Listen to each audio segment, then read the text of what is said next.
बिस्मिल्लाहिर्रहमानिर्रहीम। अस्सलाम वालेकुम नाज़रीन, मैं हूं साजिद फ़ारूक और आप देख रहे हैं आपका अपना यूट्यूब चैनल 2 TV। नाज़रीन, कौमी असम्बली का बजट सेशन अब आखिरी दिनों में अब दाखिल हो गया है और 11 जून से शुरू होने वाले इस इजलास में 11 जून को जब बजट पेश हुआ था तो उसके बाद से अब इस मुख्तलिफ़ मराहिल बजट के हवाले से हमने देखे इजलास में, और इस इजलास में हुकूमत और अपोजिशन ने अपने अपने अरकान की हाज़िरी को यकीनी बनाने की पूरी कोशिश की है। आज का जो इजलास था आज बजट की मंजूरी वाला, इसमें आज हमने देखा कि अपोजिशन के वो अरकान भी मौजूद थे जो इससे पहले मुख्तलिफ़ मुकदमात में जो है वो जेल में थे और जेल से उन्हें खसूसी तौर पर प्रोडक्शन आर्डर के ज़रिए आज के इजलास में लाया गया। इस सिलसिले में साबिक़ कायदे हिज़्ब इख्तिलाफ़ और पाकिस्तान पीपल्स पार्टी के रहनुमा सैयद खुर्शीद अहमद शाह और अली वज़ीर ने आज पहली मरतबा एक तवील अरसे के बाद जो है कौमी असम्बली के इजलास में शिरकत की। इस मौके पर उन्हें कौमी असम्बली के इजलास से खिताब का भी मौका दिया गया। आज के इजलास में सैयद खुर्शीद अहमद शाह ने खिताब किया और इस खिताब के दौरान उन्होंने अपने ख़िलाफ़ जो मुकदमात हैं उनके हवाले से अगरचे ज़्यादा जिक्र नहीं किया, उसका हवाला ज़रूर दिया। आज के इजलास में सैयद खुर्शीद अहमद शाह ने क्या कहा फ़िनांस बिल के हवाले से, अपनी हुकूमत के हवाले से और मौजूदा हुकूमत की कारकर्दगी के हवाले से उनका क्या कहना था, आइए आपको सुनवाते हैं। जी जनाब सैयद खुर्शीद शाह साहब।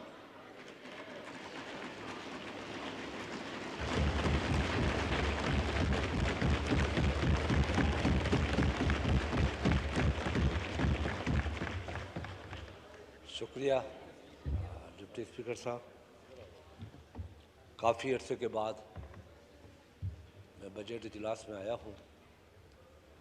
अगर यहाँ मौजूद नहीं होता तो तकलीफ़ होती कि इस रियासत की हुकूमत की बजट पेश हो रही है और मैं अपने कॉन्स्टिट्यूंसी के लोगों की नुमाइंदगी नहीं कर सका, अपने प्रोविंस की नुमाइंदगी नहीं कर सका, अपने मुल्क के लोगों की नुमाइंदगी नहीं कर सका। मिस्टर स्पीकर,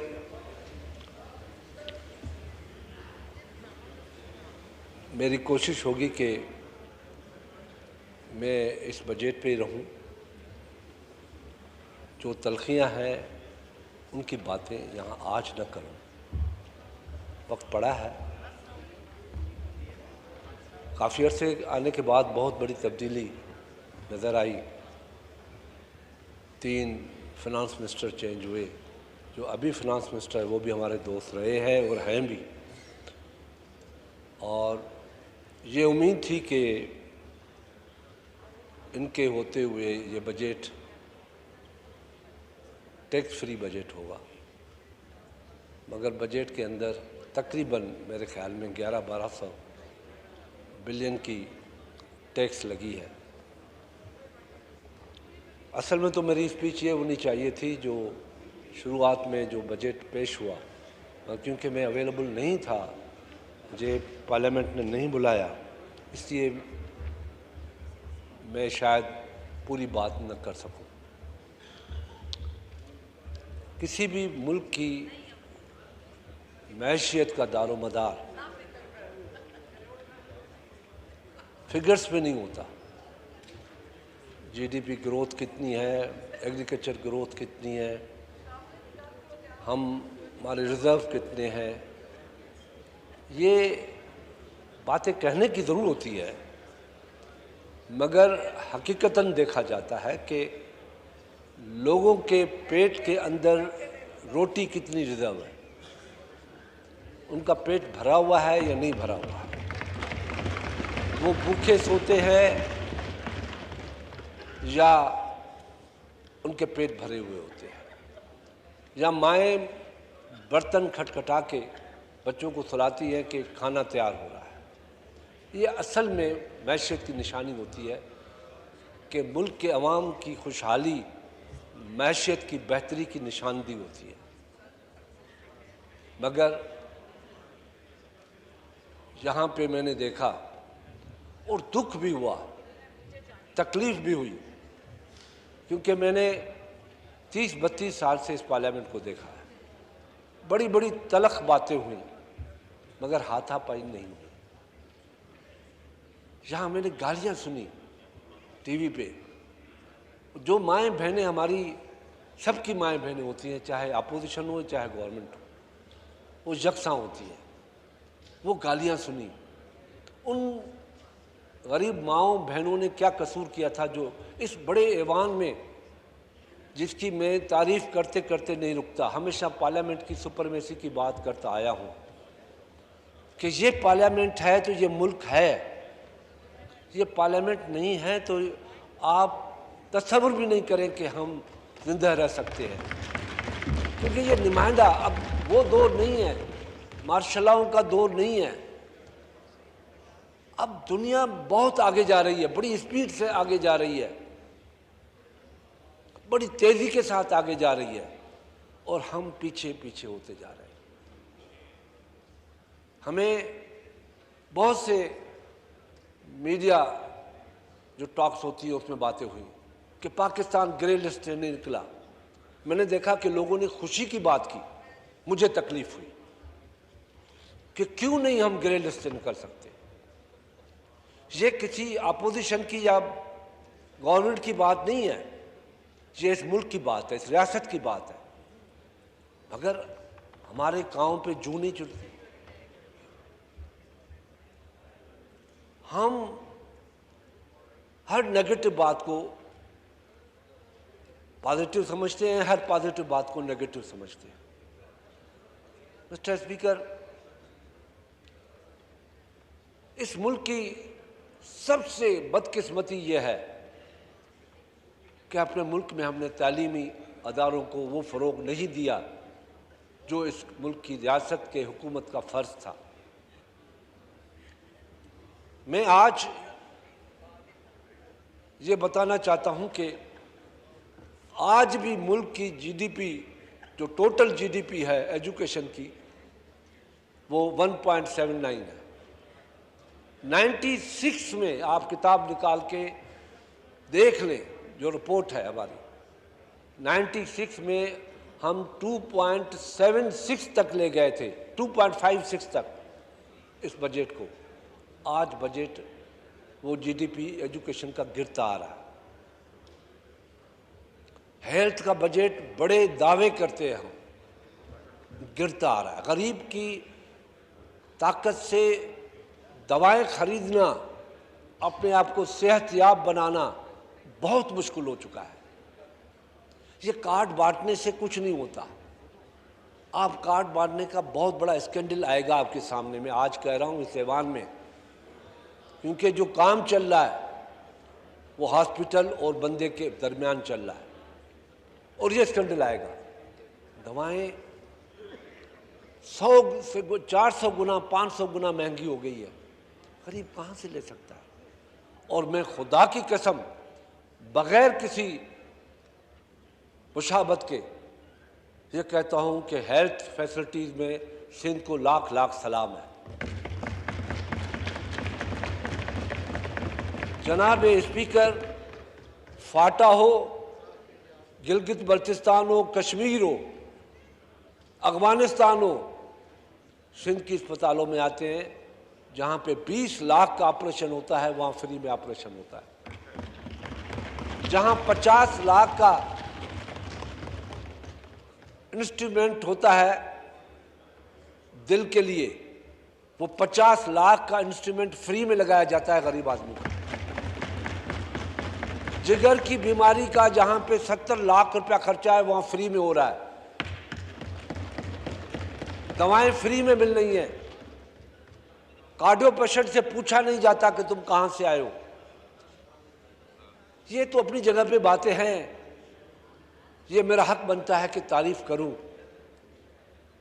कहीं कहीं रियासत के किसी हिस्से में जो अच्छा काम होता है वो बात करूं, मगर सबसे तकलीफदा बात यह है, अनफॉर्चुनेट उसमें हम भी जिम्मेदार हैं। सिर्फ ये आज की हुकूमत नहीं है, हम भी जिम्मेदार हैं। मगर जो आज बैठा है उसकी जिम्मेदारी ज़्यादा होती है। हमने नहीं किया, गलत किया, किया सही किया।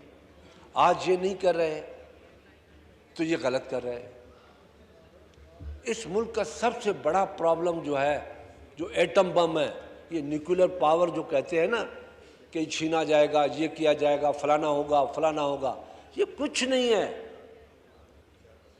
एटम पावर तो आप बना रहे हैं अपने मुल्क को, जो पॉपुलेशन ग्रोथ हो रही है, पॉपुलेशन ग्रोथ मिस्टर स्पीकर 96 में 11 लाख थी, 11 करोड़ थी, आज 22 करोड़ है और 2030 में ये 30 करोड़ होगी।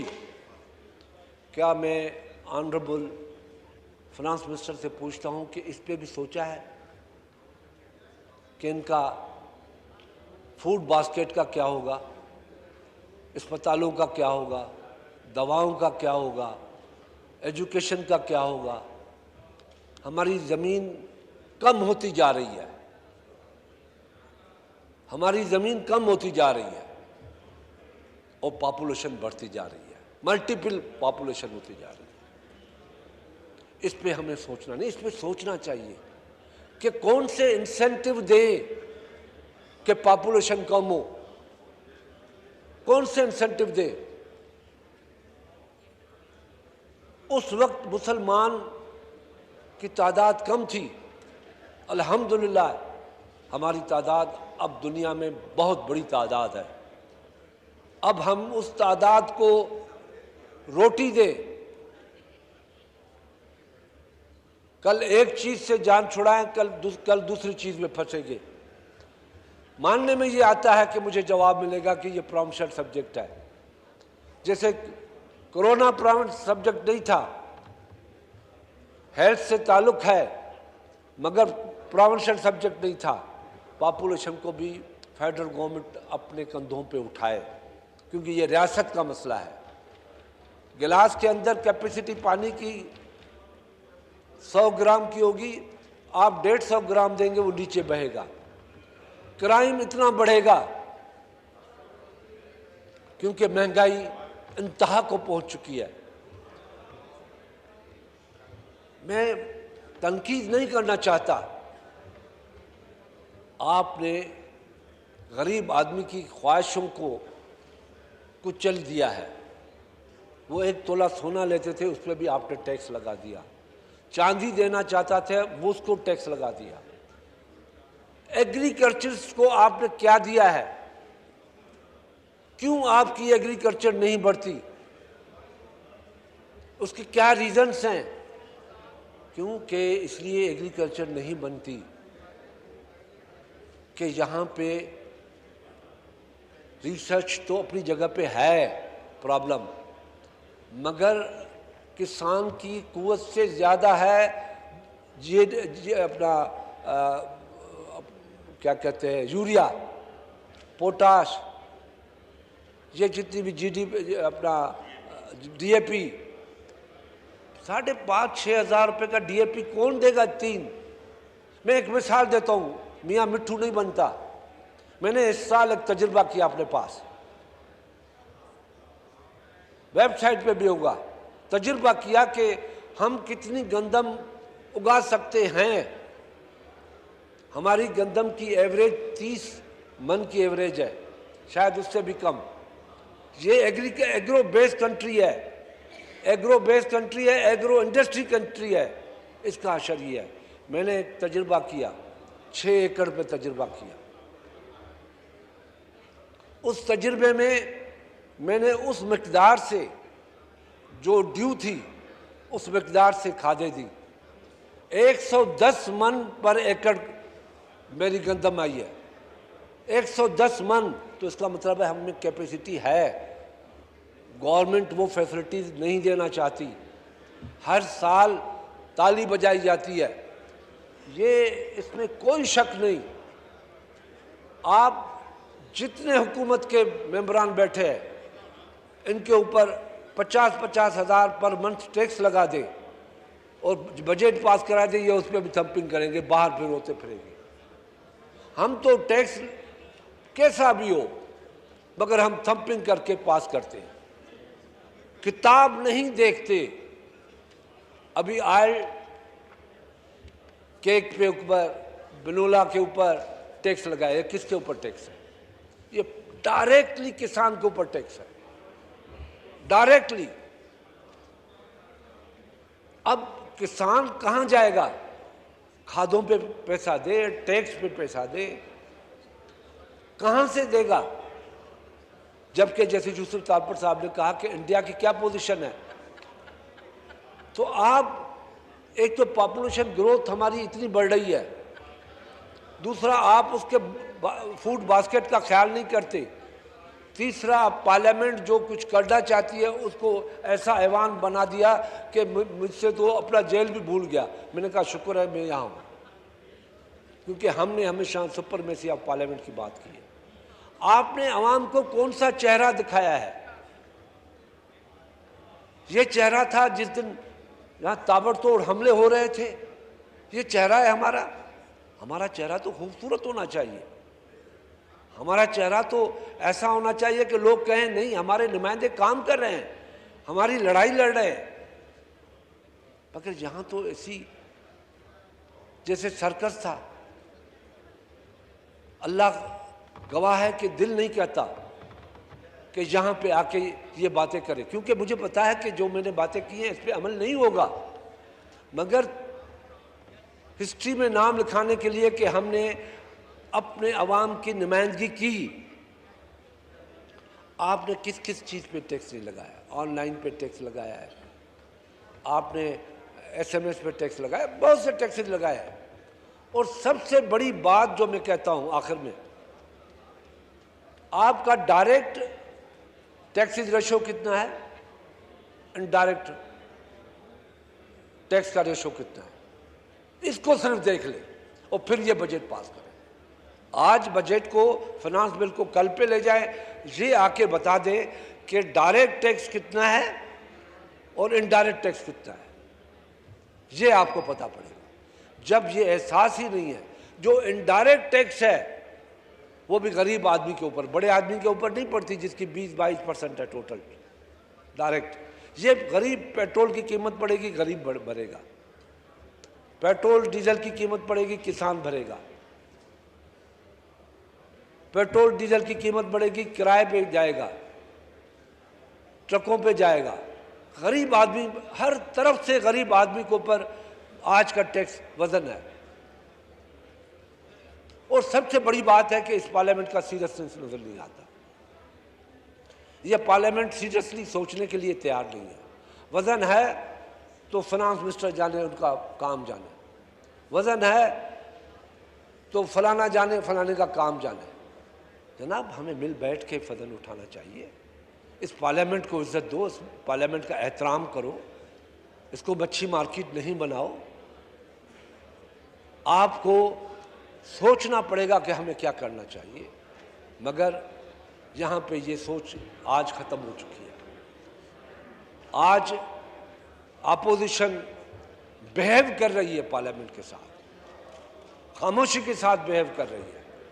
सिर्फ इसलिए बिहेव कर रही है कि कल हमारी आने वाली नस्लें ये फिल्में देख के, जैसे हम 47 की फिल्में देखते हैं, जुल्म और जबर हिंदुस्तान का देखते हैं, लोग सोच के आए कि हम पाकिस्तान जाएंगे, खुशहाली होगी, खुशहाल मुल्क होगा, खुशहाली, हम आज़ादी के साथ सांस ले सकेंगे, हम मुल्क की तरक्की में जा सकेंगे।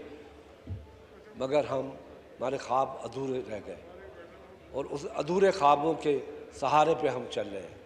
खुदा के वास्ते इस बजट को आवाम की बजट बनाया जाए तो बेहतर हो। Thank you. बहुत शुक्रिया जी। जी जनाब कैसर अहमद शेख साहब।